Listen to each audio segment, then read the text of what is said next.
அனைவருக்கும் வணக்கம். நான் உங்களின் இடிமுழக்கம். விடுதலை சிறுத்தைகள் கட்சியினுடைய தலைவர் மரியாதைக்குரிய எழுச்சி தமிழர் அவர்கள் கடந்த 2 தினங்களுக்கு முன்பு தன்னுடைய முகநூல் பக்கத்தில் ஒரு வீடியோவை பகிர்ந்தார். அது தலைவர் திருமாவளவன் அவர்கள் பகிரவில்லை, அவருடைய அட்மின் 2 பேர் இருக்கிறார்கள். அவர்கள் அந்த வீடியோவை பகிர்ந்திருக்கிறார்கள். அந்த வீடியோ பகிர்ந்தவுடன் மீண்டும் அது டெலீட் செய்யப்பட்டு பிறகு மீண்டும் அது அப்லோட் செய்யப்பட்டிருக்கிறது. அதற்குள்ளாகவே 2 நாட்களாக மிகுந்த எதிர்பார்ப்போடு மிகுந்த ஆரவாரத்தோடு நம்முடைய யூடியூப் சேனல்களில் விவாதங்களில் தொலைக்காட்சி ஊடகங்களில் மிகப்பெரிய விவாதங்கள் பறந்தன. அந்த விவாதங்கள் என்ன சொல்லுகிறது என்று சொன்னால், விடுதலை சிறுத்தைகளுக்கு திமுக கூட்டணியில் ஏதோ கசப்பு இருக்கிறது, அதனால்தான் இப்படிப்பட்ட சர்ச்சைக்குரிய நடவடிக்கையில் திருமாவளவன் ஈடுபட்டு கொண்டிருக்கிறார் என்று நிறைய விமர்சனங்கள் வந்த வண்ணம் இருக்கின்றன. ஆனால் நம்முடைய தலைவர் அவர்கள் அதற்கு சரியான விளக்கத்தை தந்துவிட்டார். விடுதலை சிறுத்தைகள் என்பது சாதாரண அரசியல் கட்சி அல்ல. அது ஒரு சமூக இயக்கம், மானுடத்திற்கான இயக்கம், ஒட்டுமொத்தமான இந்த தேசத்தை பாதுகாக்கக்கூடிய இயக்கம், ஒடுக்கப்பட்ட விளிம்பு நிலை மக்களினுடைய வாழ்வாதாரத்தை உறுதி செய்வதற்காக, அவர்களுடைய வாழ்நிலையை மாற்றுவதற்காக ஒரு புரட்சிகரமாக தொடங்கிய இயக்கம் இந்த இயக்கம். முதலில் இந்த கருத்தை அனைவரும் புரிந்து கொள்ள வேண்டும்.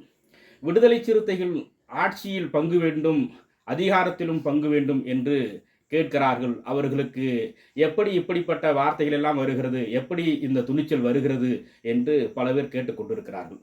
அன்பார்ந்த உறவுகளே, நம்முடைய தலைவர் எழுச்சி தமிழர் அவர்கள் இந்த இயக்கத்தை தொடங்குகிற போது நான் முதலமைச்சராக ஆக வேண்டும், அல்லது ஏதாவது ஒரு அமைச்சர் பதவியில் நாம் இடம்பெற வேண்டும், அல்லது வேறு விதமான பணம் அல்லது பொருள் அல்லது வசதி, இப்படி அனைத்தையும் நாம் சுபீகரிக்க வேண்டும் என்று ஆசைப்பட்டு இந்த அரசியல் வாழ்வுக்கு வந்தவர் அல்ல நம்முடைய தலைவர் அவர்கள். ஏனென்று சொன்னால், இந்த இயக்கத்தை தொடங்குகிற போதே 10-11 ஆண்டுகள் தேர்தல் பாதை திருடர் பாதை என்கிற ஒரு மிகப்பெரிய முழக்கத்தை வைத்துத்தான் இந்த தேர்தல் களத்தில் அவர் வந்து இறங்குகிறார். 10 ஆண்டுகள் தேர்தலே வேண்டாம், மக்களை விழிப்புணர்வு செய்வோம், மக்களிடத்திலே அரசியல் படுத்துவோம், மக்களை அரசியல் படுத்தி அவர்களுக்கு ஒரு பெரிய விழிப்புணர்வை உருவாக்குவோம் என்று அந்த அடிப்படையில் தான் 10 ஆண்டுகள் 11 ஆண்டுகள் பயணம் செய்தார். அதன் பிறகு அம்பேத்கர் மாணவனாய் இருக்கக்கூடிய நாம் அம்பேத்கர் சொன்ன அந்த தேர்தல் ஜனநாயகத்தை, அந்த தேர்தல் ஜனநாயகத்தின் மூலம் ஆட்சி அதிகாரத்தை கைப்பற்றி எளிய மக்களை ஆட்சி அதிகாரத்தில் அமர்த்துவதுதான் நம்முடைய நோக்கமாக இருக்க வேண்டும் என்று சொல்லித்தான் தன்னுடைய முடிவை மாற்றுகிறார்.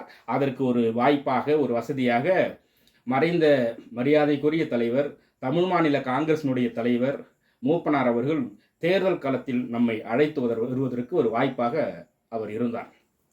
அப்படி அந்த தொடக்க காலத்திலிருந்து 1999 இருந்து கூட நம்முடைய தலைவர் அவர்கள் கூட்டணி ஆட்சி, அதிகாரத்திலும் பங்கு, ஆட்சியிலும் பங்கு என்கிற அந்த கொள்கை முழக்கத்தை அன்றைக்கே தொடங்கிவிட்டார் நம்முடைய தலைவர். எப்படி இந்த துணிச்சல் திருமாவளவனுக்கு வந்தது என்று அனைவரும் கேட்கிறார்கள். உண்மையிலேயே ஒன்றை சொல்லுகிறேன், விடுதலை சிறுத்தைகள் அனைவரும் செய்கிற அரசியலை செய்யக்கூடியவர்கள் அல்ல, அனைவரும் சிந்திக்கக்கூடிய அந்த கண்ணோட்டத்தில் சிந்திக்கக்கூடியவர்கள் அல்ல, அனைத்திலும் புரட்சிகரமாக சிந்திக்கக்கூடிய ஒரு சக்திகள் தான் விடுதலை சிறுத்தைகள். அன்றைக்கு நம்முடைய தலைவர் எழுச்சி தமிழர் அவர்கள் தொடர்ந்து ஒவ்வொரு 10 ஆண்டுக்கும் ஒரு அரசியலை முன்னெடுத்து செல்லுகிறார். இந்த ஒடுக்கப்பட்ட மக்களுக்காக, விளிம்பு நிலை மக்களுக்காக, ஒட்டுமொத்த தமிழர்களுக்காக ஏகப்பட்ட கோரிக்கைகள் இருந்தாலும் கூட எந்த கோரிக்கை இந்த காலகட்டத்தில் முதன்மையான கோரிக்கை, எந்த கோரிக்கைக்கு குரல் கொடுக்க வேண்டும், அதை வலுப்பெறச் செய்ய வேண்டும், எப்படி அந்த கோரிக்கையை வென்றெடுக்க வேண்டும், எது அத்தியாவசியமாக இன்றைக்கு தேவையான கோரிக்கை என்று பார்த்துத்தான் அந்த கோரிக்கைகளுக்கு உயிரோட்டம் கொடுத்து தலைவர் அவர்கள் அவர் தன்னுடைய அரசியலை நகர்த்துவார். அப்படித்தான் 99 காலகட்டத்தில் மிகவும் வன்முறை வெறியாட்டத்தை சாதி வெறியர்கள் கட்டவிழ்த்து விட்ட போது, அந்த சாதி வெறிக்கு எதிராக 1990களின் தொடக்கத்தில் தான் அம்பேத்கரிய இயக்கங்கள் நாடு முழுக்க வெடிக்கின்றன. அப்படி வெடிக்குகிற போது நிறைய இயக்கங்கள் அதிகாரத்திற்கு வந்திருக்கின்றன, அதே போல ஆட்சியில் பங்கு எடுத்திருக்கின்றன. அம்பேத்கர் இயக்கங்கள் வளர்ந்த பிறகுதான் இந்த ஒடுக்கப்பட்ட மக்களுக்கான ஒரு கதவே திறந்தது. அப்படித்தான் தமிழ்நாட்டிலே விடுதலை சிறுத்தைகள் தொடங்கிய பிறகு அப்போது நடந்த அந்த சாதி வெறியாட்டத்துக்கு எதிராகவே தன்னுடைய 10-15 ஆண்டுகள் கிட்டத்தட்ட ஒரு பெரிய அரசியலை முன்னெடுக்க வேண்டும் என்கிற நெருக்கடிக்கு அப்போது இருந்தார். அந்த அரசியலை திறம்பட செய்தார். அதன் பிறகு ஒடுக்கப்பட்ட மக்கள் மீது வன்முறை வெறியாட்டத்தை கட்டவிழ்த்துக் கொண்டிருந்தாலும் கூட அந்த நேரத்தில் தமிழ் தேசிய கருத்தியலையும் உள்வாங்கி அந்த களத்திலும் நாம் ஒரு முதன்மை சக்தியாக இருக்க வேண்டும் என்று சொல்லித்தான் விடுதலை சிறுத்தைகள் தமிழ் தேசிய களத்தையும் கைப்பற்றி தமிழ் தேசிய களத்திலே விடுதலை சிறுத்தைகளை தவிர்த்து வேறு எந்த அரசியலும் நடக்காது, திருமாவளவனை தவிர்த்து தமிழ் தேசிய அரசியலே இல்லை என்கிற அந்த புள்ளிக்கு தலைவர் நகர்ந்தார். அந்த சில காலம் ஈழ அரசியலை முன்னிறுத்தித்தான் அரசியலே நடந்தது. அதன் பிறகு சனாதன எதிர்ப்பு அரசியல் அடுத்த 5 ஆண்டு 10 ஆண்டு கிட்டத்தட்ட சனாதன எதிர்ப்பு அரசியலை தலைவர் அவர்கள் கையில் எடுத்தார். அதிலே வெற்றியும் கண்டார். இன்றைக்கு மோடி அவர்கள் 3வது முறையாக ஆட்சியில் அமர்ந்திருக்கிறார். முதல் முறை அவர் ஆட்சிக்கு வந்தபோதே அதை வன்மையாக எதிர்த்தவர் தலைவர் எழுச்சி தமிழர் அவர்கள். அதே போல 2019ஆம் ஆண்டு 2வது முறையாக அவர் நாட்டினுடைய பிரதமராக பதவியேற்ற போது மிகவும் அச்சப்பட்டார். இந்திய அரசியலமைப்பு சட்டத்திற்கே பாதுகாப்பு இல்லையே, அப்படிப்பட்ட ஒரு சூழலை உருவாக்கி விடுவார்களே என்கிற அந்த அடிப்படையில் தான் 2019 அச்சப்பட்டார். அப்போதே கடுமையாக எதிர்த்தார். அதன் பிறகும் இந்த தேர்தலில் நாடாளுமன்ற தேர்தலில் 3வது முறையாக மோடி அவர்கள் வந்துவிடக் கூடாது என்று மிகவும் கடுமையாக உழைத்தார். அவருடைய உழைப்பு சாதாரண உழைப்பல்ல. அப்படிப்பட்ட உழைப்பை செலுத்தி இந்தியா கூட்டணிக்கு எவ்வளவு ஒத்துழைப்பை நல்க முடியுமோ அவ்வளவு ஒத்துழைப்பை நல்கினார் நம்முடைய தலைவர் எழுச்சி தமிழர் அவர்கள். அதன் பிறகு இன்றைக்கு கள்ளக்குறிச்சி சம்பவம், அரக்காணம் சம்பவம், இன்னும் ஏகப்பட்ட சம்பவங்கள் இருக்கிறது. இந்த மதுவால் ஒட்டுமொத்தமாக இளைய சமுதாயமும் உண்மையிலேயே மானுட சமுதாயம் அனைத்தும் மிகப்பெரிய அளவுக்கு அகல பாதாளத்திற்கு செல்லக்கூடிய அளவிற்கு, ஒட்டுமொத்தமாக பெண்களுடைய தாலி அறுக்கக்கூடிய அளவிற்கு, அவர்களுடைய வாழ்க்கை மிகவும் கீழான நிலை போவதற்கு அடிப்படையாக இருப்பது இந்த மது. இந்த மதுவை கட்டாயம் நாம் ஒழித்தாக வேண்டும், அந்த அரசியலை முன்னெடுக்க வேண்டும் என்று இன்றைக்கு தலைவர் எழுச்சி தமிழர் அவர்கள் மனுவை எதிர்த்தார், சனாதனத்தை எதிர்த்தார். இன்றைக்கு மதுவை எதிர்த்து மிகப்பெரிய மாநாட்டை கூட்டுகிறார். இப்படி ஒவ்வொரு காலகட்டத்துக்கு ஏற்றவாறு தலைவர் அவர்கள் ஒவ்வொரு அரசியலை முன்வைப்பார். அந்த அரசியலுக்காக அல்ல, கூட்டணிக்காக அல்ல, தன்னுடைய லாபங்களுக்காக அல்ல, கட்சியினுடைய வளர்ச்சிக்காக அல்ல, இந்த மக்களுடைய நலனுக்காக. அப்படித்தான் ஒவ்வொரு நேரத்திலும் ஒவ்வொரு அரசியலை, முதன்மையான அரசியலை, மிக முக்கியமான அரசியலை, தேவையான அரசியலை, மக்களுக்கு தேவையான அரசியலை தலைவர் அவர்கள் எப்போதும் கையில் எடுத்து களமாடுவார். அந்த அடிப்படையில் தான் இந்த மது ஒழிப்பு மாநாட்டை இன்றைக்கு கையில் எடுத்திருக்கிறார்.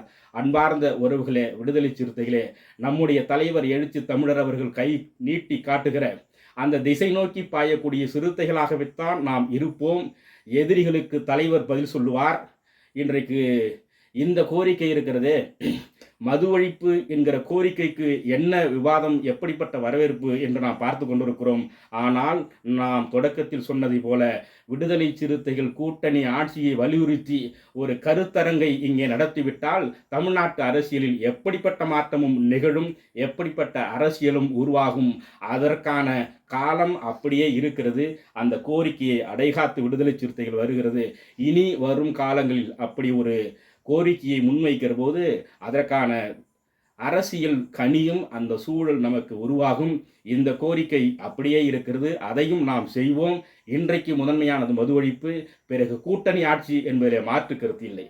கடந்த வாக்குச்சாவடி முகவர் கூட்டம் விடுதலை சிறுத்தைகள் முதலாக நடத்தியது. அந்த கூட்டத்தில் தான் எனக்கு உள்ளபடியே ஒரு தெளிவான பார்வை, இந்த கட்சியை பற்றிய புரிதல் நமக்கு வந்தது. என்னவென்று சொன்னால், விடுதலை சிறுத்தைகள் எதை நோக்கி நகர்கிறது? ஆட்சியை நோக்கி நகர்கிறதா, அதிகாரத்தை நோக்கி நகர்கிறதா, அல்லது குறிப்பிட்ட சில எம்எல்ஏ எம்பிக்களை நோக்கி நகர்கிறதா, சமுதாயத்தில் ஒரு பெரிய மாற்றத்தை உருவாக்க வேண்டும் என்று எண்ணுகிறதா, என்ன செய்ய விரும்புகிறது விடுதலை சிறுத்தைகள் என்று மிகப்பெரிய கேள்வி நமக்குள்ளாக இருந்தது. ஆனால் அந்த வாக்குச்சாவடி முகவர் கூட்டத்தில் தெளிவாக நமக்கு சொல்லப்பட்டது, முதலில் ஆட்சியிலே அங்கீகாரம் பெறுவது, முதலில் கட்சி அங்கீகாரம் பெறுவது, அதன் பிறகு ஆட்சியிலே பங்கு கோருவது, அதன் பிறகு ஆட்சியை பிடிப்பது என்கிற அந்த கோரிக்கையை நோக்கி, அந்த இலக்கை நோக்கி விடுதலை சிறுத்தைகள் பயணப்படுவதற்கான அத்தனை கட்டமைப்பு வசதிகளும் கட்சியிலே செய்யப்படுகிறது. அதை நோக்கி நாம் நகர்கிறோம். அருமையான அரசியலை, உண்மையான அரசியலை, இந்த மக்களுக்கான அரசியலை, அனைவரும் ஏற்றுக்கொள்ளக்கூடிய அரசியலை விடுதலை சிறுத்தைகளின் தலைவர் எழுச்சி தமிழர் திருமாவளவன் அவர்கள் கையில் எடுத்து இன்றைக்கு வீர நடை போட்டு கொண்டிருக்கிறார். அவருடைய நடைக்கு பின்னால் நாம் அனைவரும் அணிவகுக்க வேண்டும் என்று கேட்டு வாய்ப்புக்கு நன்றி சொல்லி இடம் சாருகிறேன். நன்றி, வணக்கம்.